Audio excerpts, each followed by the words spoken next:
vous souhaite le bonjour et j'espère que vous allez toujours de l'avant, malgré bien ces restrictions qui semblent se poursuivre et puis surtout malgré toutes ces annonces de confinement, confinement des catholiques, confinement des musulmans. En tout cas, en fait, ce sont ceux qu'on a nommés, on a envie de dire, mais et les autres, les juifs et puis la fameuse sacro-sainte, je dis, religion d'État qui s'appelle la franc-maçonnerie, à travers son dieu de la finance qui ne semble jamais fermer ses portes, en tout cas ses temples. En tout cas, bref, c'est vrai que Jésus avait dit que vous serez détestés de tous. Ben, j'ai envie de dire merci Seigneur.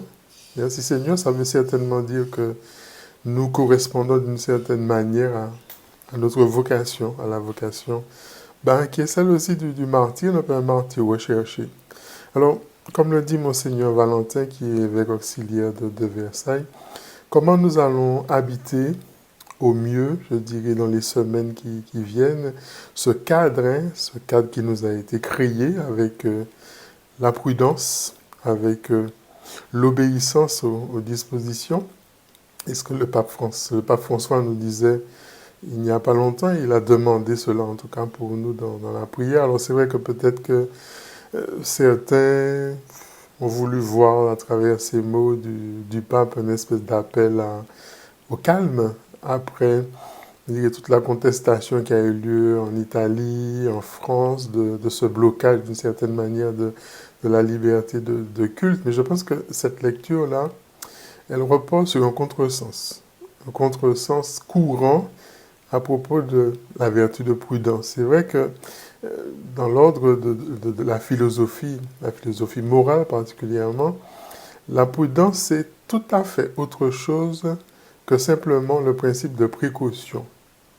La prudence c'est cette véritable sagesse de l'action, sagesse de l'art de discerner, en tout cas l'objectif, et surtout de trouver les bons moyens pour pouvoir atteindre ce but-là qu'on s'est fixé. En tout cas, quant à l'obéissance, eh bien, elle, c'est pas la simple soumission, je dirais soumission servile, comme l'a rappelé Monseigneur Michel Aupetit, mais cette réponse-là, une réponse intelligente, à ce qui nous est demandé.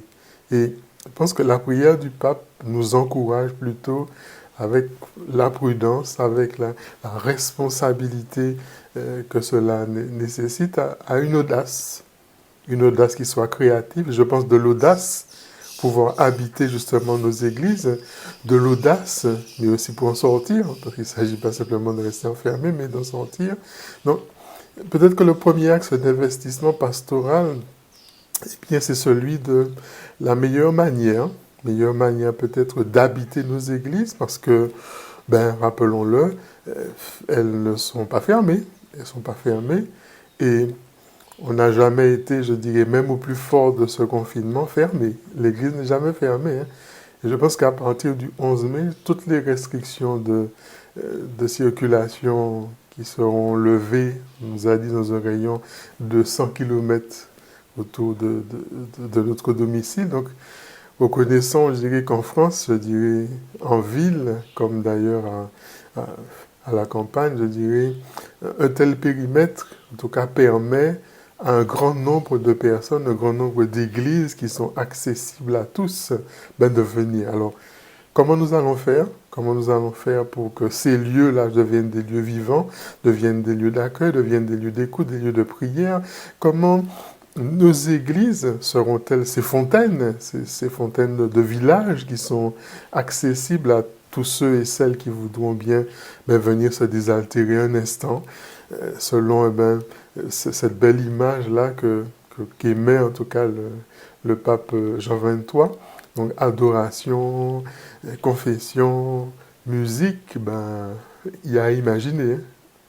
Il y a à imaginer, en tout cas, en lien notamment avec la prière mariale, puisque ce mois de mai eh bien, lui est consacré. En tout cas, rien ne saurait être pire au fond que d'abandonner cet espace, en tout cas, qui a été laissé à notre liberté religieuse, sous prétexte, eh bien, que c'est pas assez large, que c'est pas assez large que ce que l'on aurait souhaité. Ça veut dire que nous devons aussi déplorer euh, toute notre créativité, déployer pardon, toute notre créativité pour sortir avec audace de nos églises, c'est-à-dire aller aussi au large.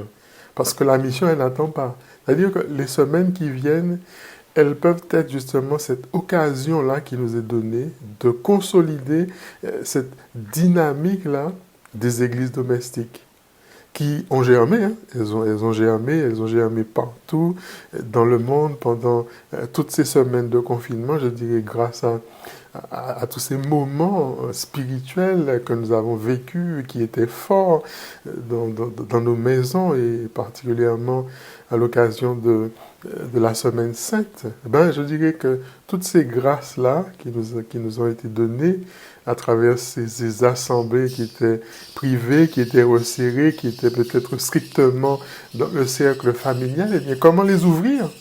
Comment maintenant les ouvrir à un peu plus de voisinage pour que, eh bien, elles puissent devenir, eh bien, véritablement, eh bien, ecclésiales. Je pense que il nous faut vraiment réfléchir, et spécialement à cette place-là de l'Eucharistie au cœur de notre vie, au cœur de la vie domestique, selon les règles en tout cas que donne l'Église, selon cette liberté-là de mouvement aussi qui a été retrouvée et qui doit certainement stimuler notre charité fraternelle envers les personnes qui sont les plus isolées, les personnes qui sont les plus fragiles. Donc ça veut dire que il faut qu'il y ait vraiment un sursaut de conscience collective pour que les choses puissent se manifester dans un regard qui soit bien plus grand, sinon plutôt que de rester simplement dans une espèce de technocratie, donc où nous ouvrir, je dirais, à la visite peut-être des personnes âgées, aux malades, aux handicapés, qui sont résidentes en institutions collectives, bien entendu, eh bien, on a à prendre les soins qu'il faut, mais portons-nous en tout cas ce souci, le souci aussi de toutes ces personnes qui vivent peut-être à deux pas de chez nous, donc des choses simples à retrouver. Donc ça veut dire qu'il nous faut habiter, il nous faut quitter, il nous faut entrer, il nous faut sortir. Donc voilà, on est un petit peu dans ce qu'on appelle la diastole, la systole, c'est le mouvement du cœur en fait, le cœur qui bat, et c'est ça le mouvement de la vie, cette vie qui circule, cette vie qui va. Donc je pense qu'il ne faut pas qu'on attende le mois de juin. Il ne faut pas attendre le mois de juin pour sortir déjà, je dirais, d'une certaine léthargie ecclésiale et de vivre en fait notre vie de ressuscité. Alors c'est vrai que il faudra certainement aussi méditer ensemble sur ce que veut dire cette réouverture de nos églises, parce qu'il ne s'agit pas d'ouvrir des églises. Si l'Eucharistie, c'est vraiment comme le Vatican, le Concile du Vatican de l'a dit, le sommet, la source de la vie chrétienne, ça veut dire que c'est qu'elle élève au milieu de nous l'offrande suprême à Jésus qui est Christ pour l'humanité. Et cette offrande-là, qui est une offrande qui doit nous transformer ceux qui la prennent, mais elle doit aussi témoigner, elle doit témoigner de cette puissance de Dieu, Dieu qui nous a fait le don de sa personne pour le salut du monde. Donc pas simplement réouvrir des églises pour ouvrir des églises, pas simplement la paroisse qui est une espèce de lieu clos, une espèce de club sympathique, mais il faudra que la paroisse aussi prenne conscience que je dois rayonner de ce mystère que je vis. Et la paroisse, elle est le point de repère de ceux qui recherchent justement la lumière, non pas pour eux-mêmes, mais aussi qui vont porter ce secours immédiat à toutes les détresses qui sont autour de nous, donc détresse matérielle. Alors, il y a une paroissienne qui s'appelle Natalia, qui est une chrétienne soucieuse justement de la vocation de nos communautés. Elle pose la question suivante. Nos paroisses sont-elles prêtes à l'afflux de la misère qui va déferler? Parce que je ne sais pas si on s'en rend compte, on est enfermé, mais il y a une misère qui va déferler. Alors, donc, c'est très réel ce que cette crise sanitaire-là va engendrer comme effets sociaux, comme effets redoutables. Est-ce que nos paroisses sauront montrer véritablement leur vocation. Donc, ouvrir la porte de l'Église, d'accord, mais est-ce que nous saurons montrer notre vocation eucharistique et nous entraîner dans cet élan-là, dans cet élan qui est de charité. Alors, tout cela pour vous dire que Jésus a bien dit que c'est la porte étroite, la porte étroite qui nous permet de rentrer au royaume. Donc, revendiquons, c'est vrai, mais utilisons aussi cet espace-là, ce petit espace de liberté religieuse qui nous a été laissé, même s'il n'est pas aussi large, en tout cas, que nous le souhaiterions. Je suis là.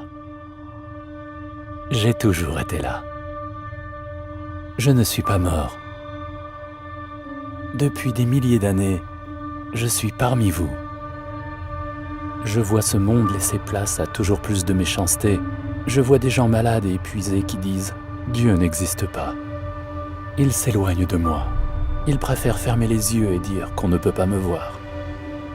Ils s'empressent de mettre leurs écouteurs puis se demandent pourquoi ils ne peuvent pas m'entendre. Pourtant, je suis là. Je frappe à leur porte. Chaque jour, à chaque instant, en toutes circonstances. J'insiste. Pourquoi ne me laisses-tu pas entrer ? Je suis là, proche de toi. Je vois que tu souffres. J'entends tes cris de détresse. Je peux même sentir ta douleur. Tu souffres toujours plus. Tu as l'impression que tu ne t'en sortiras pas, alors que tu aimerais tellement. Tu es blessé par tes erreurs et celles des autres, plein de colère, de rancœur, de méfiance, de lâcheté, de trahison. Voilà pourquoi je suis venu dans ce monde. Je suis venu pour te donner une nouvelle vie et un nouvel espoir. Tes péchés ont un prix, la mort. Mais j'ai payé ce prix pour toi. Je suis mort pour que tu ne sois plus condamné. Je suis ressuscité pour que tu puisses vivre autrement. Je me tiens là, bras grands ouverts, et je t'attendrai jusqu'à ton dernier souffle.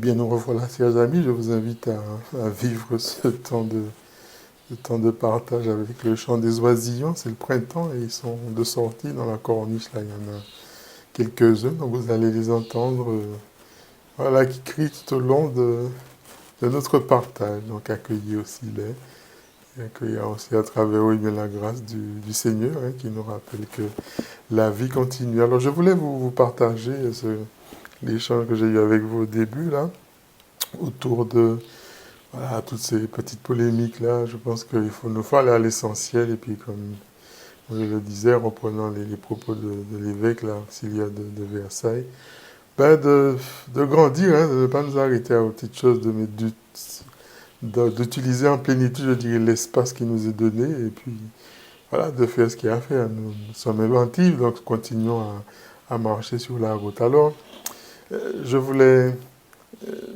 dans notre réflexion qui avance, là on est déjà pratiquement à mi-parcours, je me rends compte que j'ai oublié, dans l'introduction, en tout cas de vous parler de quelque chose qui me semble essentiel. Alors vous avez dû remarquer que lors de chacune des rencontres, je fais toujours un lien entre le don que nous étudions, et puis particulièrement une des béatitudes qui lui correspondent. Mais il y a un autre lien qui est tout aussi essentiel et qui me semble bon aussi de faire, c'est-à-dire que c'est le lien qu'il y a entre les 7 dons du Saint-Esprit et puis ceux qui lui sont opposés, c'est-à-dire les 7 péchés capitaux. Par exemple, le don de crainte, il est opposé à l'orgueil. Pour l'orgueilleux, c'est-à-dire pour un homme qui n'a plus la crainte du Seigneur, qui n'a plus de prière sérieuse, qui n'a plus de vigilance, je dirais, sévère et soutenue, et qui n'a plus de conseils, je dirais, de demander ou accepter, qui est plein de lui-même et qui sait tout, qui a tout vu, qui se suffit en tout, lui est toujours lui, c'est-à-dire présomptueux, tranchant, la personne qui est un peu hautaine, rampant devant le fort, qui est despote à l'égard du faible, qui est égoïste, qui est querelleur, qui est haïssable à tous, ingouvernable, c'est en fait la preuve vivante de ce que cette vérité, c'est que l'orgueil, c'est vraiment la déformation la plus radicale, en tout cas, de la nature humaine, parce que celui qui met sa confiance en ses propres pensées, nous dit l'Esprit Saint, eh bien, il agit en impie. C'est ce qu'on lit en Proverbe 12:2. Le don de piété filiale est opposé, lui, à l'envie. Tandis que le don de piété attendrit le cœur, l'ennoblit, le dilate, en tout cas le répand en effusion d'amour sur Dieu, sur l'homme, eh bien, l'envie, elle va endurcir le cœur, elle va le dégrader, elle va le resserrer, elle va rendre notre cœur méchant, malheureux. C'est un petit peu une espèce de verre qui est dans le bois, rouille dans le cœur, elle le ronge, elle le remplit de toute espèce de mal, de toute espèce, elle le dépouille en tout cas de son bien, du grand bien qu'il y a dans notre cœur. Et les autres vies sont opposées à une vertu particulière. Eh bien, l'envie est opposée à toutes. Un peu comme cet oiseau de la nuit, que la lumière va offusquer. Eh bien, l'envieux, il ne peut pas supporter l'éclat d'aucune vertu, d'aucune supériorité, d'aucun avantage, d'aucune affection qui ne s'adresse pas à lui, en fait. Alors, le don de force, lui, par exemple, est opposé à la paresse. Alors, on appelle ici paresse, on va dire, cet engourdissement-là, spirituel, qui nous empêche d'accomplir pleinement nos devoirs, qu'ils soient humains, qu'ils soient spirituels. On appelle ça dans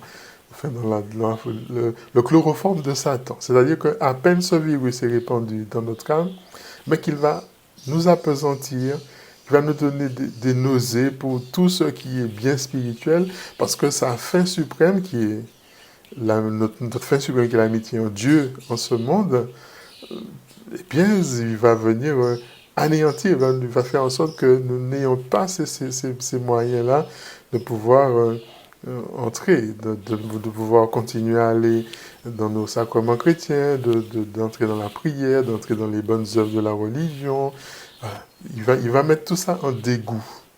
Donc, voilà, mes amis, un autre élément qui vous permettra, je l'espère, bien d'entrer dans cette richesse des dons, vous avez vu, des dons du Saint-Esprit, et vous donner certainement matière encore à travailler votre vie spirituelle, votre vie personnelle, et surtout à partager avec d'autres toutes ces découvertes que vous faites pour la plus grande gloire de Dieu. À tout de suite.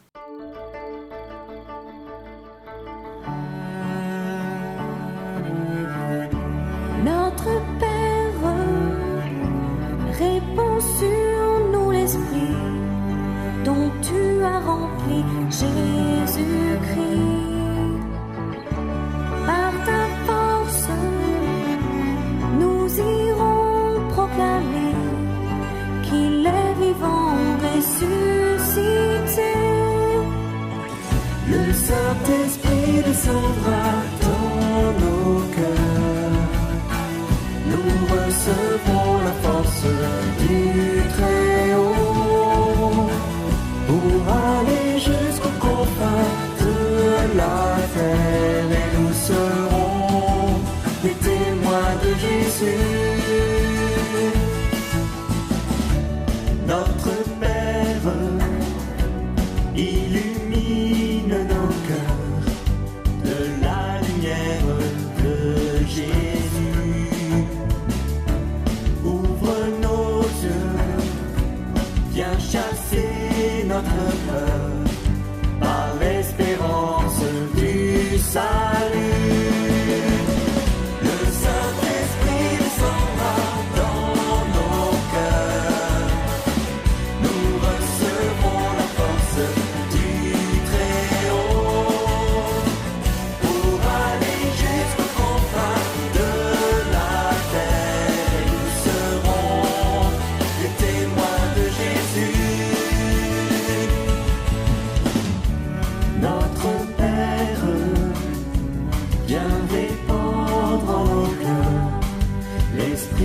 force et de douceur.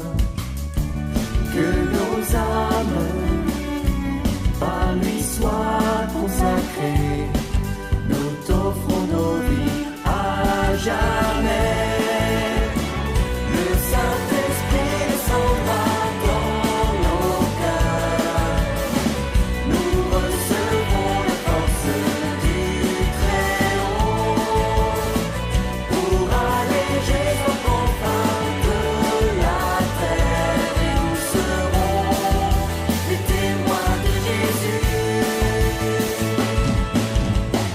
Le Saint-Esprit descendra dans nos cœurs. Nous recevrons la force du Très-Haut pour aller jusqu'aux confins de la terre. Et nous serons les témoins de Jésus. Le Saint-Esprit illumine nos cœurs. Ouvre nos yeux, viens chasser nos peurs. Esprit de force et de douceur. Nous t'offrons nos vies à jamais. Alléluia, Alléluia, Alléluia, Alléluia, Alléluia,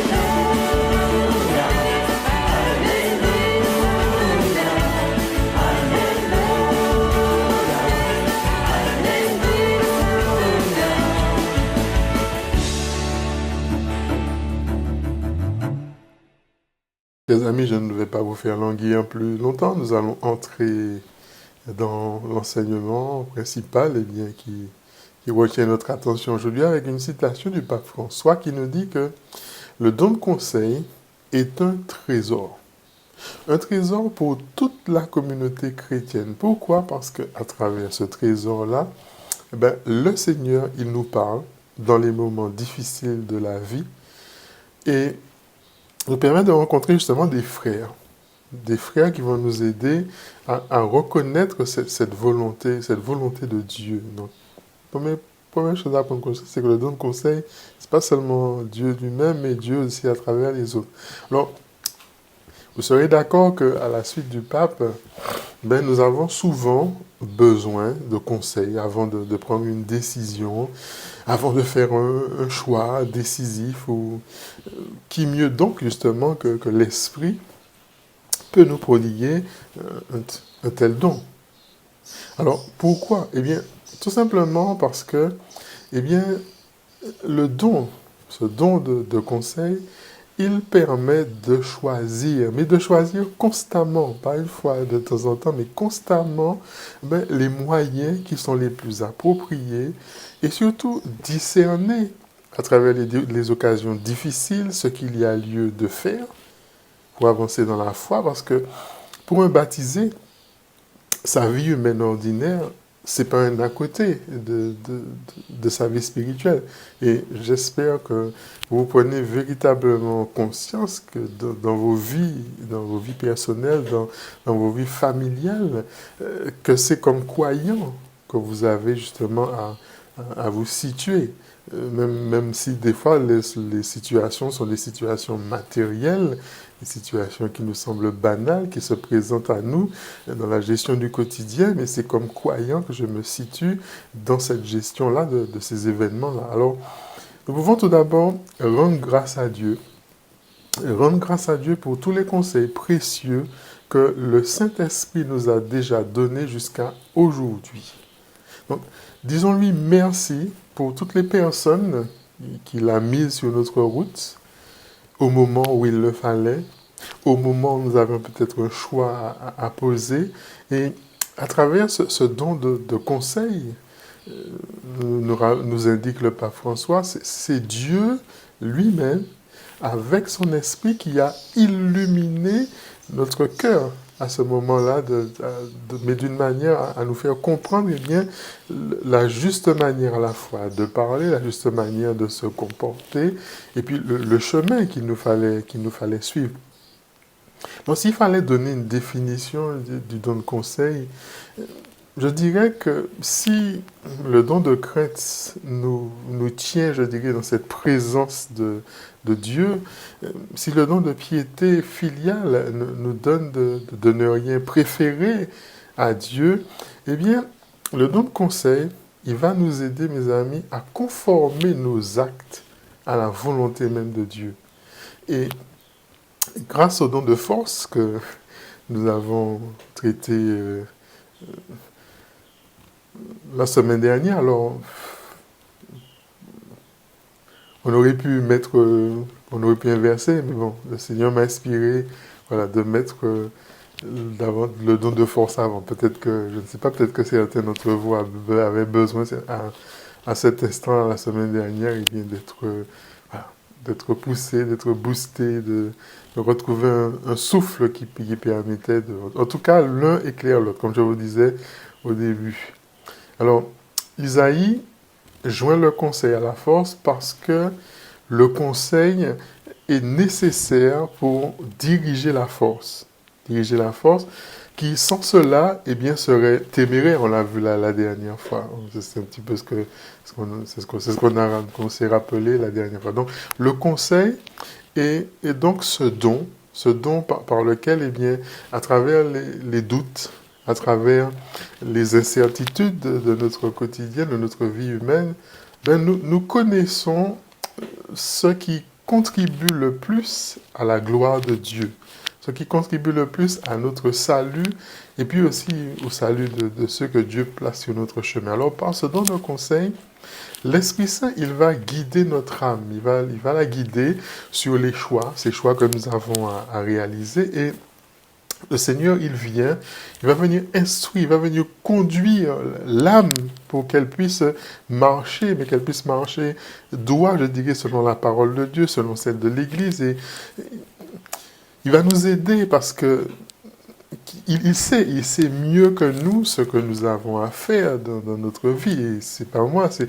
à qui aurions-nous, Seigneur, tu as les paroles de la vie éternelle. En tout cas, c'est ce que lance Saint Pierre dans l'évangile de Jean, chapitre 16, verset 68. Donc, autrement dit, il faut le laisser passer en premier.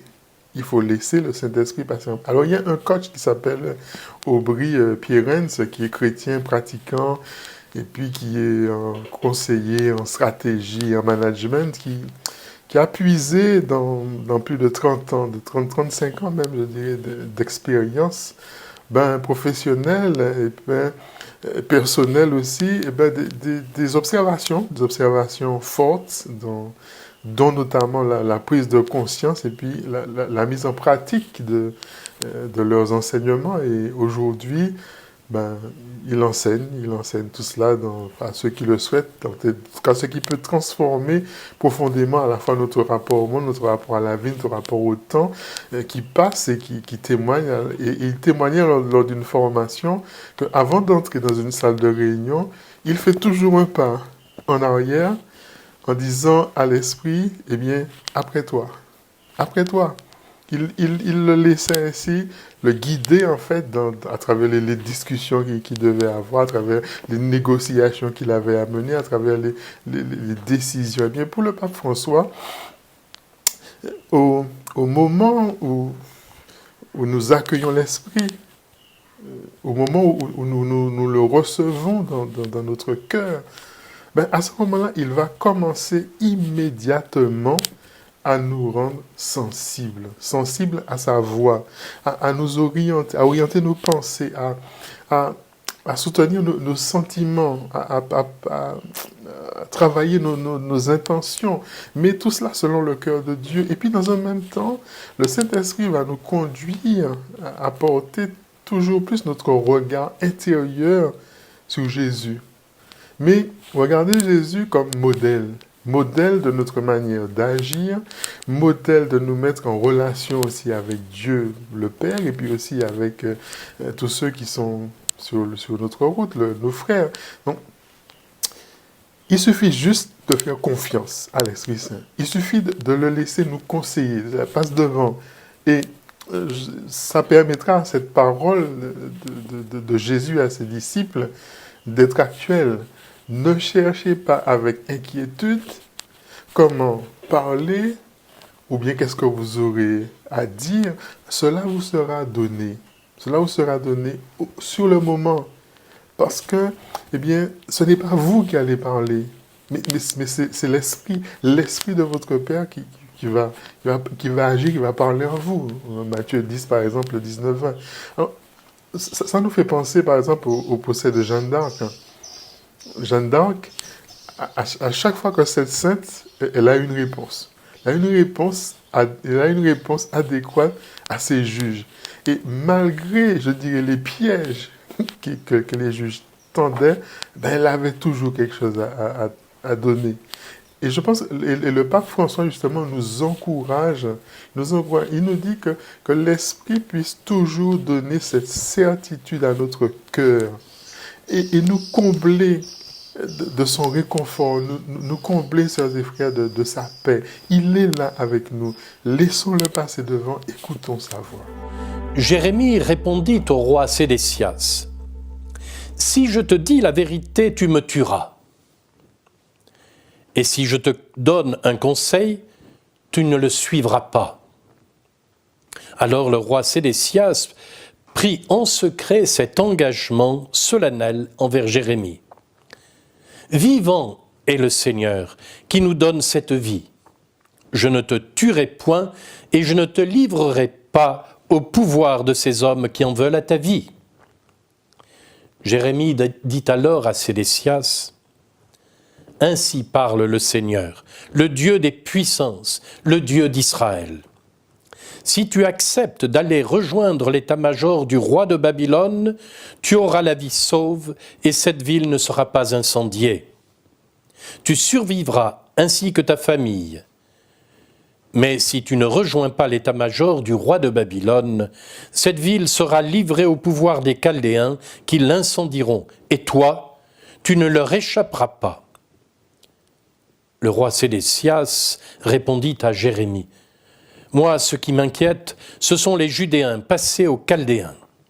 Il se pourrait que je leur sois livré pour qu'ils se jouent de moi. » Jérémie dit, « On ne te livrera pas. Écoute la voix du Seigneur dans ce que je te dis et tout ira bien. Tu auras la vie sauve.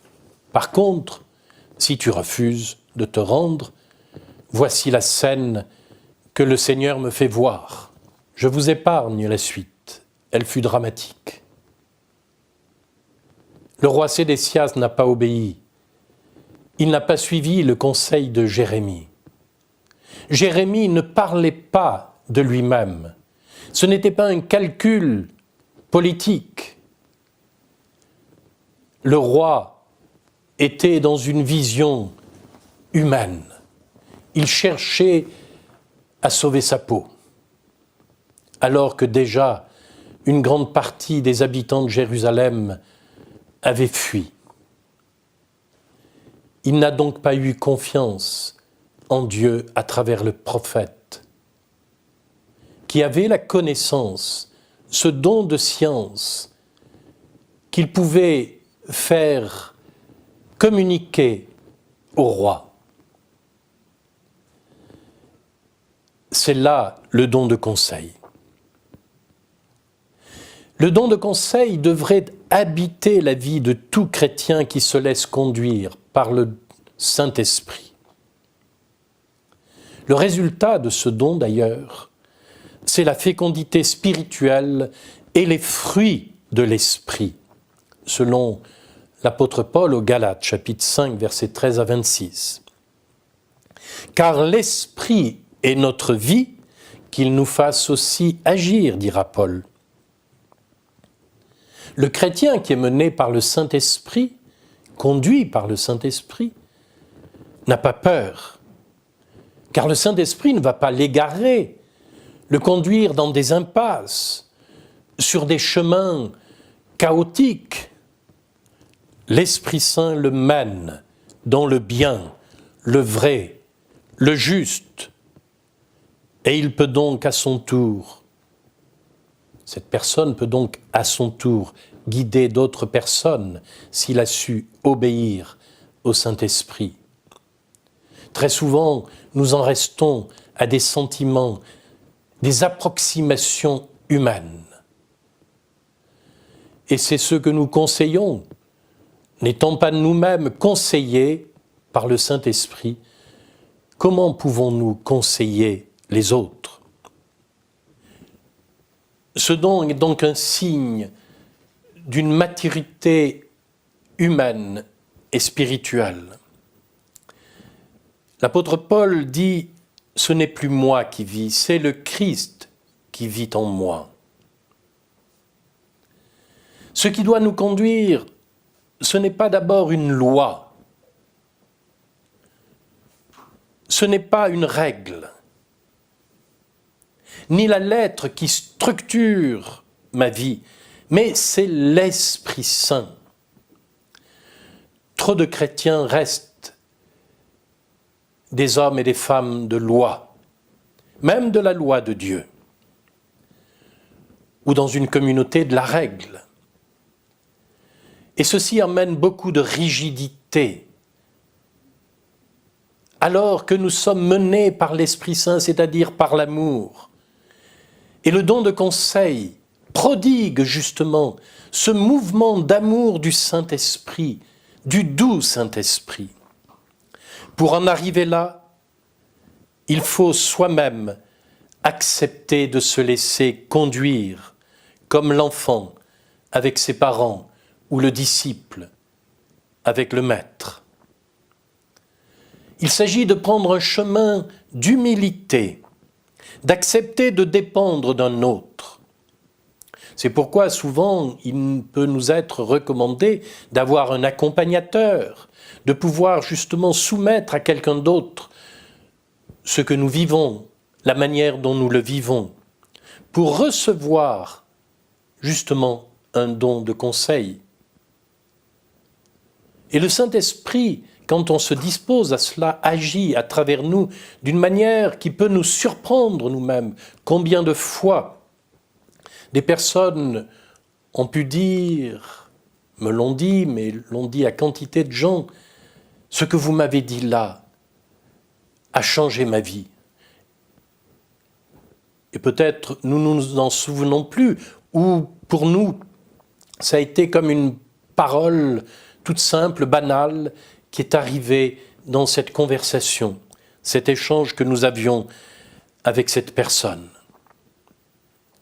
Alors l'Esprit Saint forme en moi, en nous, ce don de conseil dans l'état et la situation qui peut être la mienne maintenant, pour apporter à mon tour, non pas de bonnes idées, mais me donner l'aptitude à donner des lumières qui transformeront de l'intérieur, dilateront les cœurs vers des chemins de vie et de lumière.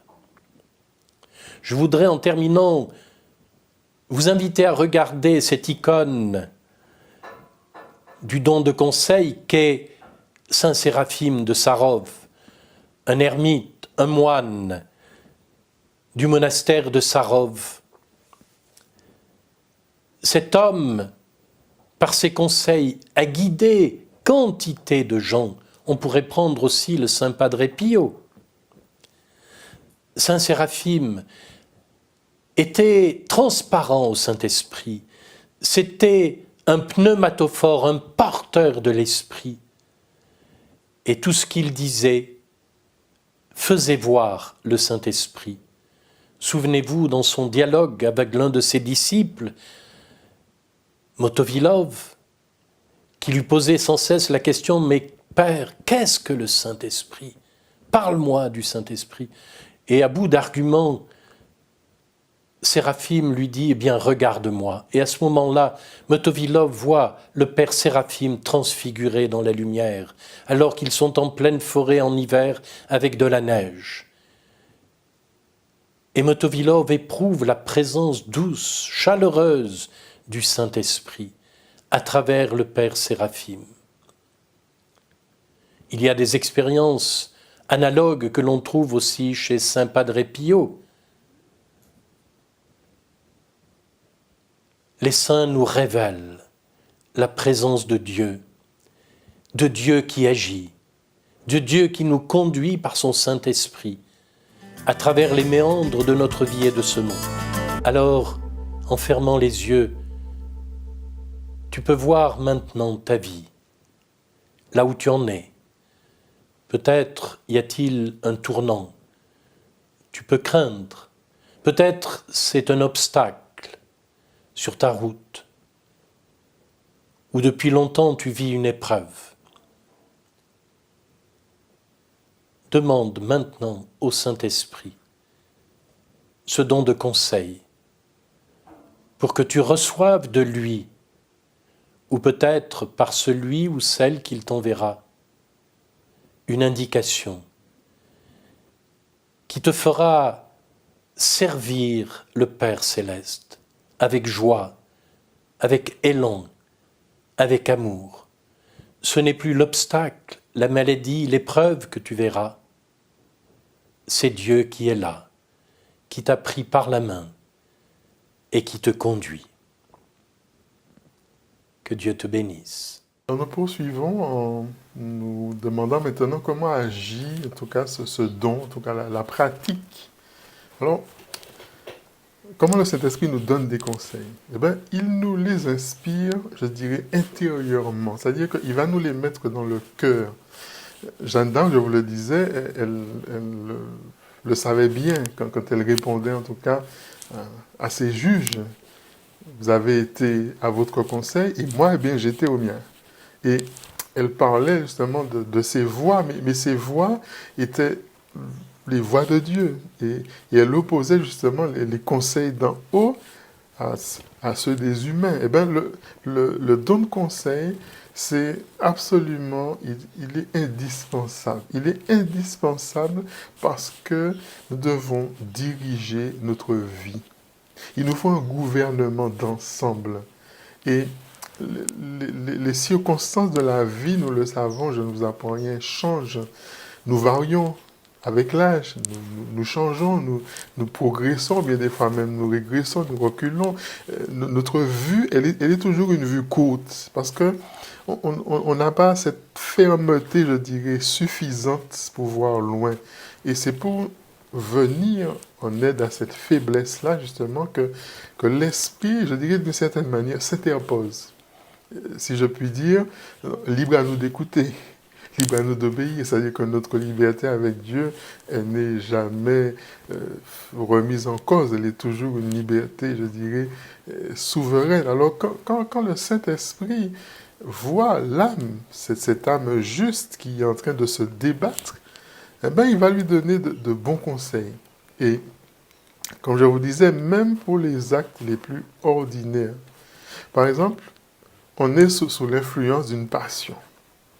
Ben, il y a une voix intérieure qui nous dit, mais contiens-toi, tais-toi, reste maître de toi. C'est écrit dans le psaume 16, c'est pas moi qui l'ai inventé. Je bénis le Seigneur qui s'est fait mon conseil et même la nuit, mon cœur m'instruit. Vous voyez?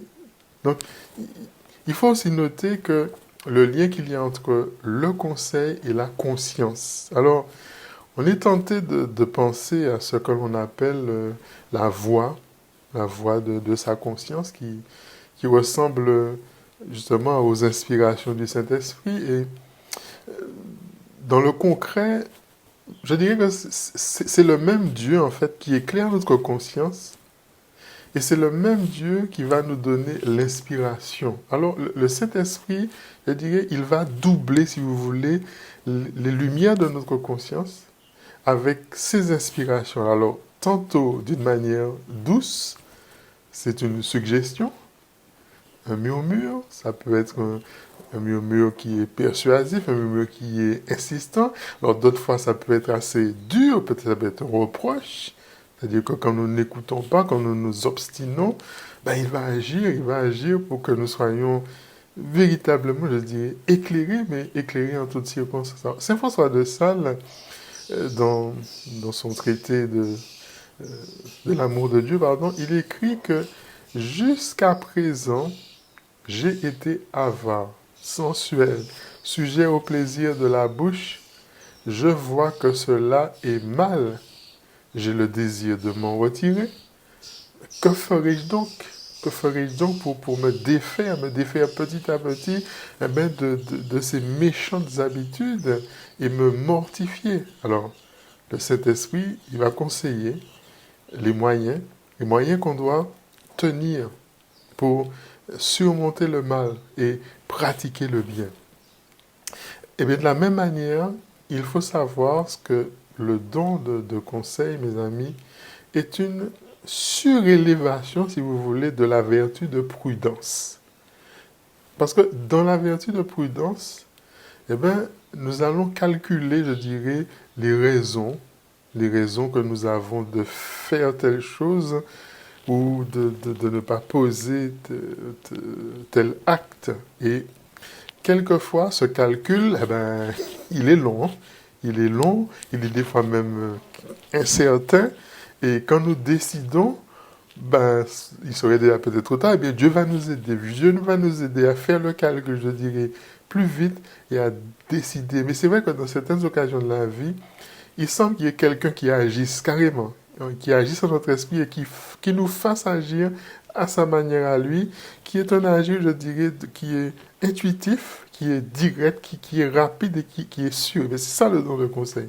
C'est l'esprit, je dirais, qui va se superposer, si vous voulez, à notre esprit et qui, pour ainsi dire, va agir en nous et en nous demandant simplement de nous laisser faire. De nous laisser faire. Et les spirituels comparent souvent les dons aux vertus par cette image, c'est-à-dire que du côté des vertus, ce serait par exemple un homme qui va ramer pour avancer, je dirais, sur le lac, et puis les dons, c'est un homme qui va mettre la voile et qui est poussé par l'Esprit de Dieu. Donc, il va marcher, je dirais, plus rapidement. Il va marcher d'une manière plus rapide, d'une manière plus aisée, parce que avec beaucoup moins d'efforts, avec une manière beaucoup plus sûre, ben, c'est ça, si vous voulez, les dons du Saint-Esprit. C'est véritablement cette invasion, on va dire, de Dieu en nous, si vous préférez, et qui va nous permettre d'avancer. Donc, je vous invite encore d'avancer sur le...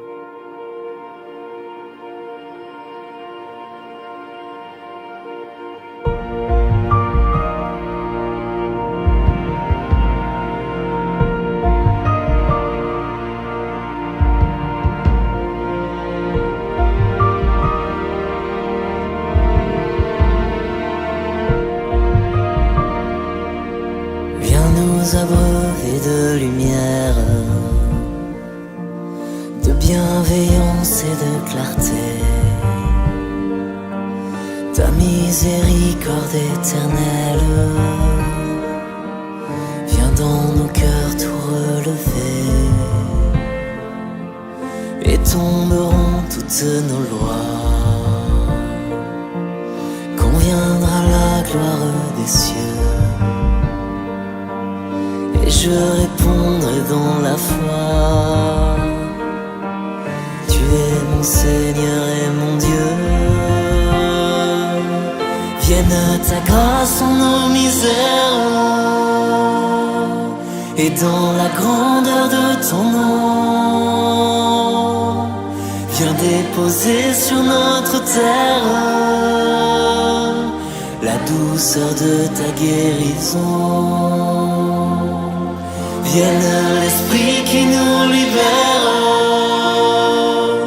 et dans la beauté de ton nom, mais dans le cœur de notre Père, l'amour infini du pardon.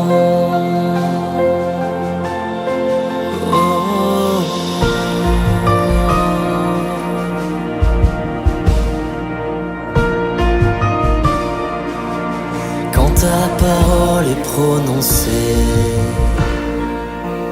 la mort est vaincue par la vie, et dans tous nos cœurs délaissés se manifeste ton esprit, que vienne en nos vies le réveil, que ton amour a désiré. Dans la foi je ne tremble pas, car Jésus ma vertu c'est toi. Vienne ta grâce en nos misères, et dans la grandeur de ton nom, viens déposer sur notre terre la douceur de ta guérison. Vienne l'esprit qui nous libère, et dans la beauté de ton nom, naît dans le cœur de notre Père l'amour infini du pardon.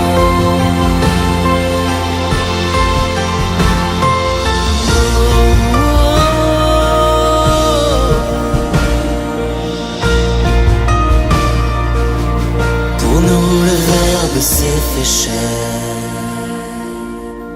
parmi nous il a demeuré. Il vit en nous et nous éclaire, sa grâce en nous s'est déversée. Nos yeux verront ce que ton cœur à chacun de nous veut donner,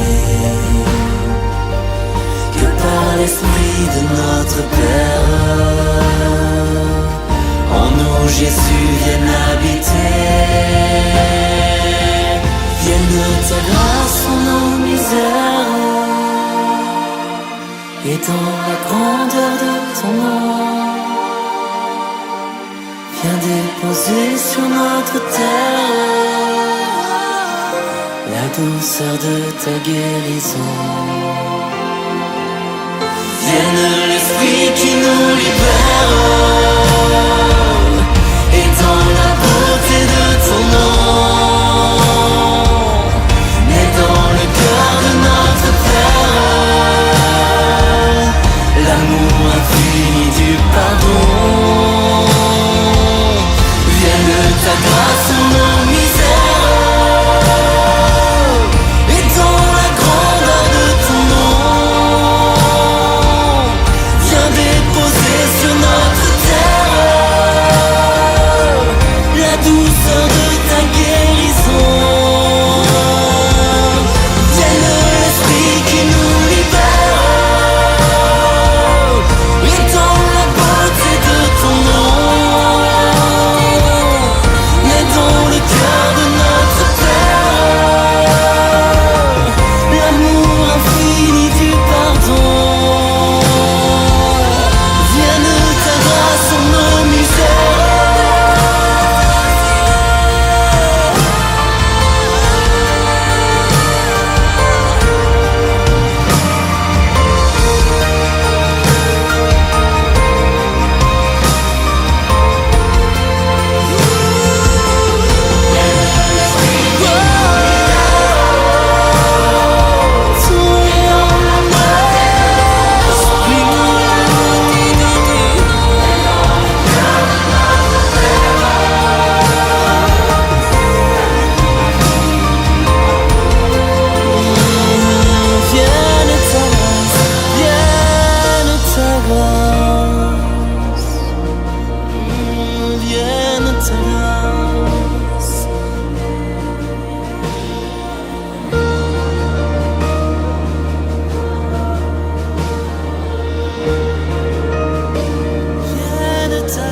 Mes amis, nous nous retrouvons pour poursuivre notre réflexion. Alors peut-être que vous serez étonnés, mais le don de conseil, il est opposé à l'avarice.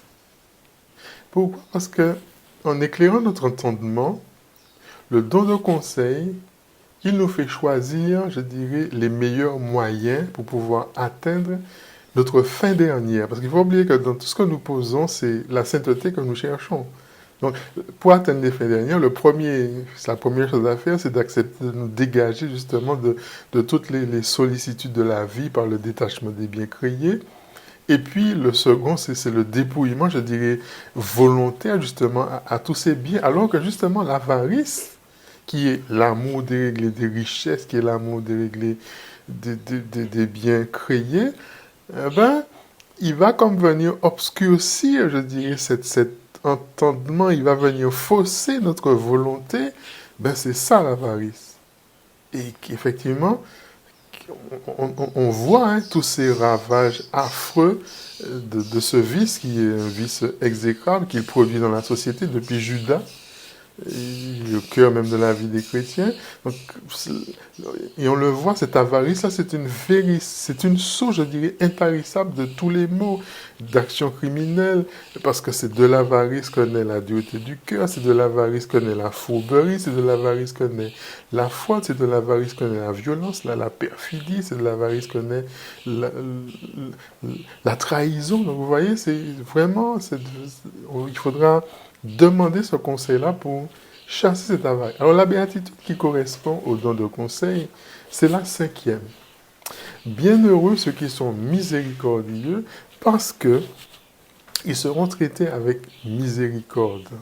Alors, vous me direz, mais pourquoi? Quelle est la raison qui fait cela? Eh bien, Saint Augustin qui nous répond en nous disant que Dieu ne manque pas d'aider de sa lumière ceux qui assistent de manière charitable les autres à travers les besoins qu'ils vivent, à travers les difficultés.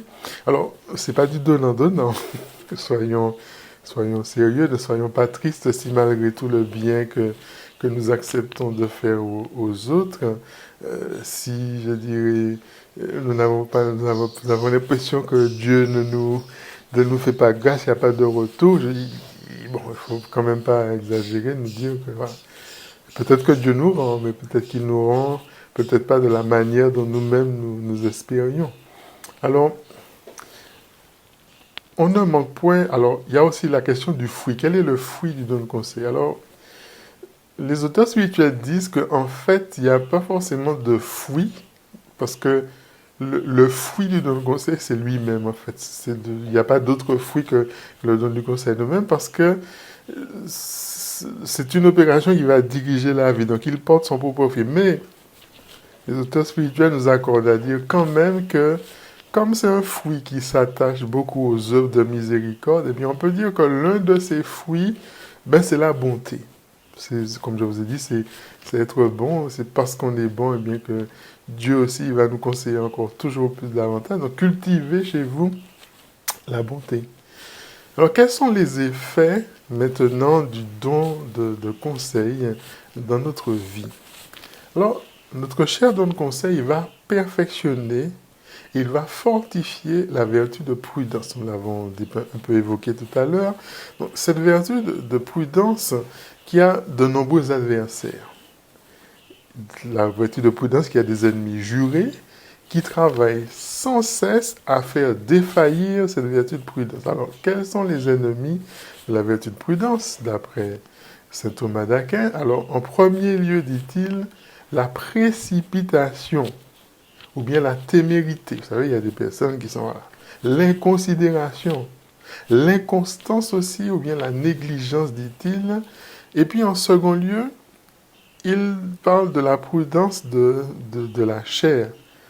C'est-à-dire, c'est une espèce de peur. Donc, c'est l'astuce aussi, la tromperie, la fraude, les soins excessifs et trop empressés pour les choses un peu matérielles, temporelles. Eh bien, il dit que le nom de conseil nous est donné pour justement fortifier la prudence contre tous ces ennemis-là et rendre notre prudence capable d'éviter tous ces pièges et de triompher contre tous les effets négatifs que cela peut induire, peut faire vivre à notre vie.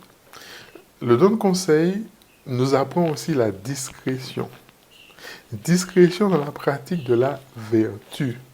Alors, le Saint-Esprit, par le don de conseil, il va transformer notre nature qui est des fois excessive quand elle n'est pas apathique, mais il va lui insinuer cette vertu-là de discrétion qui est, je dirais, comme le complément, si vous voulez, l'assaisonnement de tous les autres. Alors, on veut dire que la discrétion dont il a le secret et par laquelle les vertus vont pouvoir véritablement se conserver, vont pouvoir s'harmoniser et ne vont pas dégénérer dans ce qu'on appelle les défauts. Donc vous voyez, c'est encore le don de conseil qui va venir réaliser tout cela. Le don de conseil, il va permettre aussi que l'homme puisse distinguer les mouvements de la grâce et les mouvements de la nature. Cette lumière-là qui est nécessaire, qui est très nécessaire, vous le savez, parce que sans elle, on va tomber chaque jour, dans toutes circonstances, dans des méprises. Par exemple, on se fâche contre les fautes du prochain, et comment on va appeler ça? On va appeler ça du zèle. On va éviter, je dirais, telle ou telle personne parce que, elle a un caractère un peu difficile, et puis, comment on appelle ça? On va appeler ça la discrétion. On va rapporter aux autres ce que d'autres auront colporté sur leur dos, et puis on va dire que c'est la charité. Eh bien, c'est comme ça que nous nous trompons, en fait. C'est comme ça que nous nous trompons nous-mêmes. C'est-à-dire qu'une âme qui aura reçu justement du Saint-Esprit le don de conseil, il va voir, mais il va voir jusqu'au fond, dans les mouvements de son cœur, pour découvrir en fait toutes les malices par lesquelles à la fois la nature et puis à la fois le démon vont chercher justement à le tromper, à le berner, à lui faire prendre un mal pour un bien et un bien pour un mal. Alors, le don de conseil, il nous fait aussi faire des progrès de manière plus rapide dans la perfection, parce que le Saint-Esprit, à travers ce don-là, il va rappeler sans cesse l'âme, mais il va la rappeler au-dedans. C'est-à-dire que pour que l'âme se recueille, pour que l'âme puisse réunir ses pensées, et il va la porter après à agir, tant à l'intérieur qu'à l'extérieur, mais à le faire avec une grande paix, et non pas, je dirais, comme des passionnés, ni simplement de manière raisonnable, mais de manière divine. C'est-à-dire qu'à l'intérieur, il va comme presser, je dirais, notre âme pour qu'il y ait un écoulement, si vous voulez, de notre mémoire, de notre volonté, mais tout cela en Dieu. C'est un peu comme la rivière qui va se répandre dans l'océan, c'est-à-dire à l'extérieur, et en fait qui va porter la rivière en fait, de manière encore plus loin et de manière encore plus pure. Et il va nous permettre aussi de considérer comme les ouvrages de Dieu, en fait, toutes les choses que nous avons dans notre vie, que tout est marqué par ses perfections et que tout est sujet, en fait, à la bonté, à cette bonté que Dieu me donne d'accueillir, à cette perfection à laquelle il va me permettre d'être destiné pour que je sois moi, pleinement moi. Alors, quelle est la condition essentielle pour conserver ce don? La condition essentielle, mes amis, c'est tout simplement la prière. Priez le Seigneur. Seigneur, aide-moi. Seigneur, conseille-moi. Que dois-je faire maintenant, là, tout de suite? Ne jamais oublier la prière. C'est-à-dire que personne ne se rend compte d'ailleurs quand vous priez. Quand vous êtes dans le bus, quand vous êtes dans la rue, profitez justement de tous ces endroits-là où on a l'impression que ce n'est pas le lieu pour prier, pour de tous ces endroits pour prier et de demander particulièrement l'esprit de conseil. C'est-à-dire, parle Seigneur, ton serviteur, écoute. 1 Roi 3, 9, pardon. Je pense que les mamans possèdent ce don de conseil parce que, bon, elles le demandent, je pense qu'elles le demandent particulièrement pour leurs enfants. Donc, il faut vraiment, avec ce don-là, prendre une décision. Prendre une décision, pardon, c'est un acte de tous les jours. Et toute notre vie humaine est tissée d'initiatives, de choix, d'engagement. Et en fait, Dieu, il va nous appeler à conformer notre volonté à la sienne. Mais par amour, il nous laisse libres. Mais si nous avons beaucoup de choix à poser, il y a des choix qui sont des fois définitifs, qui sont décisifs, comme par exemple le mariage, comme par exemple la vocation religieuse. Et puis vous avez d'autres choix qui sont des choix un peu ponctuels. Eh bien, attention justement à ce que sont les mauvaises influences. Attention aux modes, attention aux tentations. C'est-à-dire qu'il arrive que malgré nos prières, eh bien, nous ayons l'impression de ne pas avoir reçu véritablement le conseil, le conseil que nous réclamions au Seigneur pour tel choix à faire, qu'il soit un choix grand, qu'il soit un choix petit. Eh bien, Saint François de Sales, il nous dit que d'envisager dans la prière longuement chaque possibilité et d'observer en fait ce que cela suscite en nous, la peur, la joie. Et si nous n'avons toujours aucun éclairage net, ben c'est que le Seigneur estime que nous avons tous les éléments nécessaires à disposition pour pouvoir faire le choix à réaliser. Donc, il conseille alors de le faire, de faire ce choix-là au nom de Jésus, avec les lumières qu'on a en nous. Alors, le Seigneur va s'engager, lui, il va s'engager à nos côtés sur le chemin que nous avons choisi. Et une fois que le choix est posé, dit Saint François de Sales, au nom de Jésus, je ne reviens pas en arrière et je ne vais pas me torturer l'esprit, la tête, tout ce que vous voulez, en me disant, si j'avais pris une autre décision. Non, il faut louer, dit-il, sans cesse, mais il faut louer dans le choix qu'on a fait la présence de Jésus, Jésus qui vient au secours de notre faiblesse. Et c'est ça que Jésus veut, nous dit Saint François de Sales. Et nous adresser aussi à ceux qui tiennent la place de Dieu dans l'ordre du ministère, c'est-à-dire les prêtres. Parce que les lèvres du prêtre, écrit aussi Saint François de Sales, sont dispositaires de la science. Et l'on doit rechercher de sa bouche l'explication de la loi. Parce qu'il est, dit Saint François de Sales, l'ange du Seigneur, c'est-à-dire l'envoyé du Seigneur, il est l'interprète légitime du Seigneur. Donc, ça veut dire, lorsqu'il sera difficile, dit-il, de juger, de discerner, dit le Seigneur, dans le livre du Deutéronome, nous rappelle François de Sales, vous viendrez vers les prêtres, vous les interrogerez, et ils vous découvriront la vérité, et vous suivrez leur avis. Deutéronome 17, 8, 11. Alors, il nous faut aussi, pour pouvoir garder ce don-là, rechercher la volonté divine dans l'enchaînement des événements de la vie.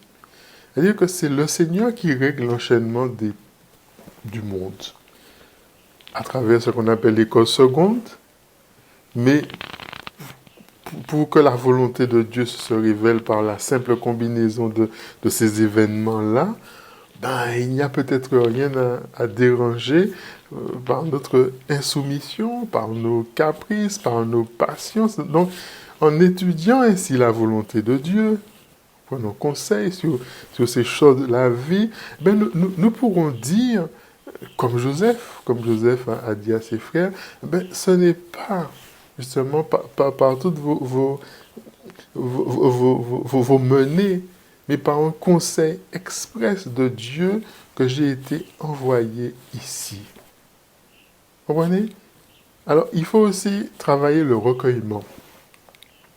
L'Écriture nous montre Moïse qui, dans les choses douteuses, laissait la foule pour aller consulter le Seigneur. Il allait et revenait souvent au tabernacle. Il y entrait, il y demandait des conseils, il les recevait, il les proposait ensuite au peuple. Et puis, il lui ordonnait après de pouvoir les mettre en pratique. Or, revenir au tabernacle, je dirais, y entrer, dit Saint Grégoire, c'est mettre de côté tous les bruits du dehors pour pénétrer justement dans le lieu le plus intime de notre âme. Et c'est là qu'on va consulter justement le Seigneur et que l'oreille, pas seulement de notre l'oreille là, mais l'oreille de notre intelligence va écouter dans le silence ce que nous devons faire extérieurement. Donc, entrer dans l'intérieur pour pouvoir découvrir ce qu'on fait extérieurement. Ensuite, pour garder ce don-là, il faut agir toujours par des principes surnaturels. Nous sommes tous plongés dans la nature. Et la plupart de nos actions sont purement naturelles ou mêlées partie de la grâce et partie de la nature. C'est-à-dire que on n'en fait presque pas cas, enfin, on ne prend pas conscience que dans tous les actes que je pose, il y a des choses naturelles et puis il y a aussi quelque chose de surnaturel. C'est-à-dire que notre cœur est dans un continuel mouvement vers le bien, mais toujours vers un bien naturel. Si l'esprit ne vient pas nous dire, mais ce que tu es en train de poser comme acte là, ben, il fait grandir pour là-haut. Donc ça veut dire qu'on doit veiller à ce que tous les mouvements de notre cœur suivent ceux qui viennent du Saint-Esprit. C'est-à-dire, quand je vais poser un acte humain, est-ce que ça suit? Est-ce que ça me fait grandir la grâce du Saint-Esprit? Ensuite, pour garder ce don, il est important de nourrir la paix du cœur. Parce que sans la paix, on ne peut pas goûter la douceur des conseils célestes. Parce qu'on ne peut pas entendre la voix de Dieu s'il n'y a pas dans notre âme, je dirais, un festin de joie avec le Seigneur. Et c'est dans la paix qu'il va venir établir en nous sa demeure, si vous voulez. Donc, la paix véritable, qu'est-ce que c'est? C'est tout simplement ne pas se détourner de la volonté de Dieu et se réjouir uniquement dans les choses de Dieu. Et quand la chair n'oppose plus aucune résistance justement à cette volonté-là, quand la volonté ne vient pas contredire, je dirais, la raison, et que la raison eh bien, se règle par rapport à la lumière qui est la foi, ben, nous avons une âme qui est sereine. Nous avons une âme qui est sereine et que le royaume de Dieu est vraiment au-dedans de nous. Ce royaume de Dieu, dit l'apôtre, c'est ni dans le boire, c'est ni dans le manger, mais c'est dans la justice, c'est dans la paix, c'est dans la joie. C'est cette joie que va nous donner de manière forte l'Esprit Saint. C'est ce que Saint Paul nous dit en Romains 14, verset 17. Voilà mes amis, je pense vous avoir ouvert l'appétit pour chercher encore à approfondir ce don, l'œuvre du don de conseil, en tout cas cette réalité. En tout cas, prenons conscience, soyons convaincus que nous sommes, je dirais, sous l'influence du Saint-Esprit. Et usons de cette influence-là. Prenons l'habitude de recourir aux lumières de l'Esprit. Et le don de conseil est vraiment un don, je dirais, intellectuel, mais en même temps actif, alors que c'est vrai que les autres dons sont peut-être volontaires, et puis vous avez d'autres dons qui sont plus contemplatifs, on l'avait vu, mais cette présence-là de l'Esprit Saint dans notre âme est une présence active. Il est ce soleil, je dirais, qui envoie continuellement tous ces rayons sur nous. Et le chrétien qui vit, je dirais, c'est cette vie de la grâce, le chrétien qui en a pris conscience, le chrétien qui entretient cette vie-là, le chrétien qui développe cela par l'oraison, par la communion, eh bien, il va triompher. Il va triompher sans cesse parce que, eh bien, je dirais, la vie de Dieu est en lui. Alors, n'oublions pas aussi d'invoquer, je n'ai pas dit d'invoquer la Sainte Vierge, parce que c'est la première collaboratrice par qui l'incarnation de Dieu a pu se réaliser sur la terre, qui est aussi médiatrice, donc ça veut dire qu'elle peut prier elle-même. Le Saint-Esprit, il lui demandait d'agir sur nous, pour qu'il nous donne ses inspirations, pour qu'il nous donne tous ces conseils dont nous avons besoin pour avancer sur le chemin. Donc, invoquons peut-être Notre-Dame du Bon Conseil, invoquons Marie, Mère du Bon Conseil, et mettons en mouvement ce genre de conseil, j'ai envie de vous dire. Mettons-nous sous l'inspiration du Saint-Esprit et sous la protection de la Sainte Vierge pour avancer. Je vous retrouve dans quelques instants pour prier avant de nous séparer.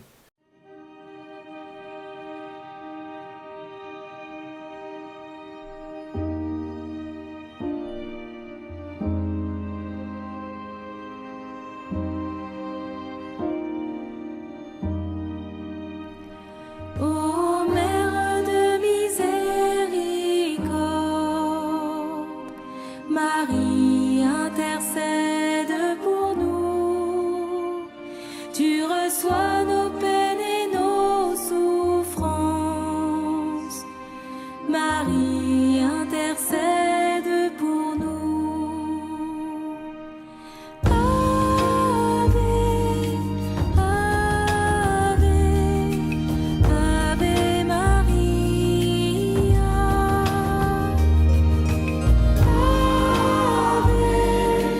Ave, Ave, Ave Maria. Avec toi nous contemplons la croix. Marie intercède pour nous. Apprends-nous à vivre dans la foi. Marie intercède pour nous. Ave, Ave Maria.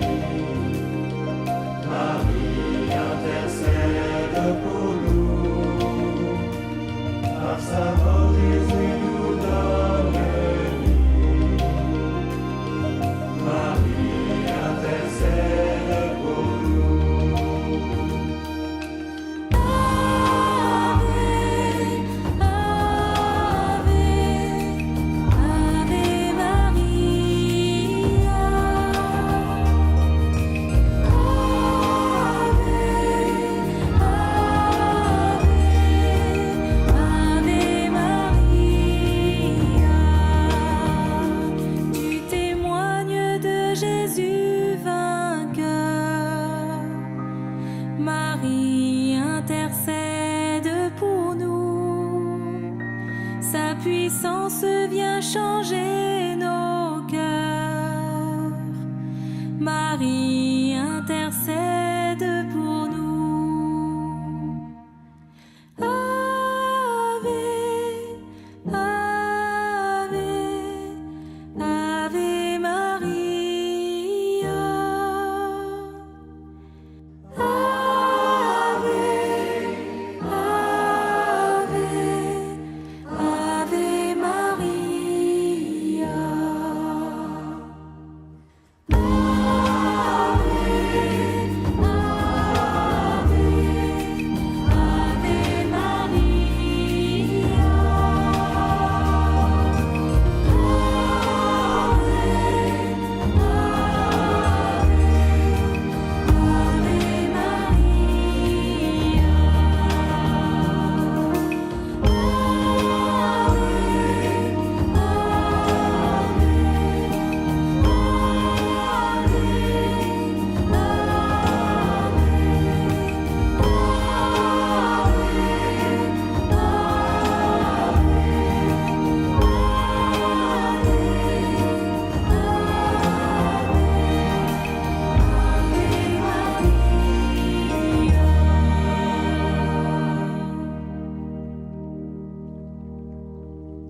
Nous entrons dans la grâce de la prière au nom du Père et du Fils et du Saint-Esprit. Amen. Ô Esprit Saint, qui dans ton amour infini veut être notre guide dans les sentiers de cette misérable vie, afin de nous conduire sûrement à notre fin dernière, je t'adore et te remercie des charitables conseils que tu m'as donnés jusqu'à ce jour. Que ne les ai-je toujours suivis? Je n'aurai pas en ce moment tant de fautes à me reprocher. J'ai préféré trop souvent me laisser conduire par l'ange des ténèbres, par mes sens et mes passions. Je reconnais et je déplore amèrement les tristes écarts qui ont résulté de cette incroyable folie. Esprit d'amour et de miséricorde, aie pitié de moi et pardonne-moi. Je reviens à toi et je ne veux plus d'autre guide que toi. Me voici résolu de te suivre partout où il te plaira de me conduire. Parle, Seigneur, ton serviteur écoute. Montre-moi la voie dans laquelle tu veux que je marche. Indique-moi tes sentiers. Que ton don de conseil me dirige pas à pas, afin que je ne m'écarte jamais de la voie que tu m'as tracée. Qu'il m'inspire toujours ce qu'il y a de plus agréable à tes yeux, me préserve de toute illusion et me fasse avancer rapidement dans la sainteté. Qu'il mette enfin en possession de ma fin dernière et que je repose en elle éternellement dans la contemplation et dans l'amour du Père, du Fils et de toi-même, ô Esprit Saint, qui procède de l'un et de l'autre. Et viens, Esprit Saint, en cet instant, bénir chacun de ceux qui se sont unis à cet enseignement et à cette prière, au nom du Père et du Fils et du Saint-Esprit. Amen. Je vous remercie, frères et sœurs, de votre fidélité. Je vous invite encore à demeurer toujours dans la foi, ferme dans l'espérance, debout au cœur des difficultés que nous traversons. Et puis encore une fois, utilisons tout l'espace qui est à notre disposition pour témoigner de cette foi en la résurrection. Je vous dis à mercredi prochain où nous allons nous arrêter autour du don de sagesse. Que le Seigneur vous tienne en sa grâce d'ici là. À bientôt, soyez bénis encore.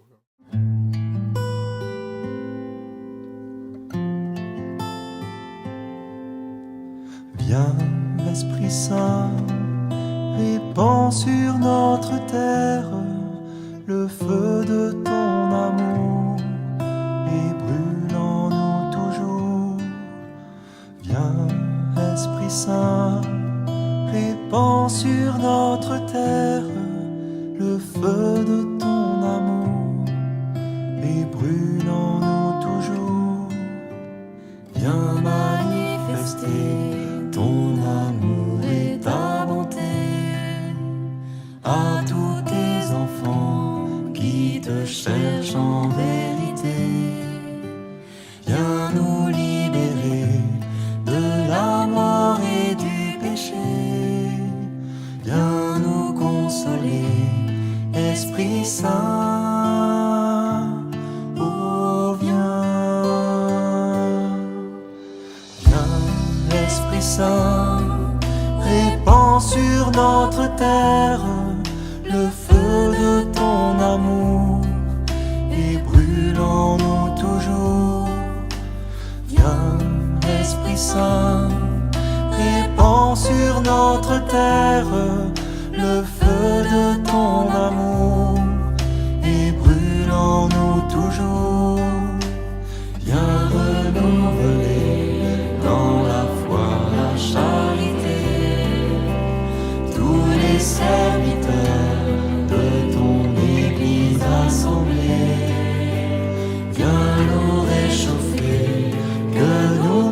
puissions proclamer Jésus est Seigneur, Esprit Saint. Oh,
Monsieur le Premier ministre, vous avez écarté toutes les suggestions de nos évêques et annoncé qu'il n'y aurait pas de cérémonie religieuse publique avant le 2 juin. Alors que l'Ascension est le 21 mai et la Pentecôte le 31. Nous sommes très surpris et meurtris. Peut-être l'ignorez-vous.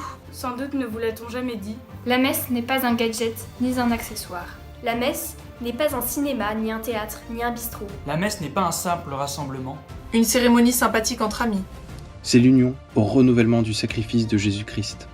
Vous ne savez pas ce que cela signifie ? Au moins ne les traitez pas avec mépris. La messe a accompagné et soutenu les Français durant des siècles. Durant toutes les guerres, souffrances, périls et difficultés.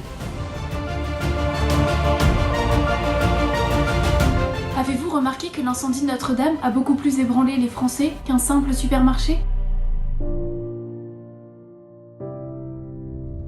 On rouvrirait les coiffeurs, les bars à ongles, les tatoueurs, les vendeurs de chaussures et de vêtements. Mais on nous refuserait les sacrements. Ce serait une rupture sans précédent d'égalité. Et contreviendrait au principe de liberté de culte. Inscrite dans la Constitution et dont le gouvernement est garant. Un pays qui ne respecte pas la liberté religieuse est sur une pente dangereuse. Dans ce combat sanitaire, comme dans tous les autres, il faut de la force d'âme. Les Français ne sont pas que des ventres ni des porte-monnaies. La vie spirituelle est essentielle, indispensable, vitale.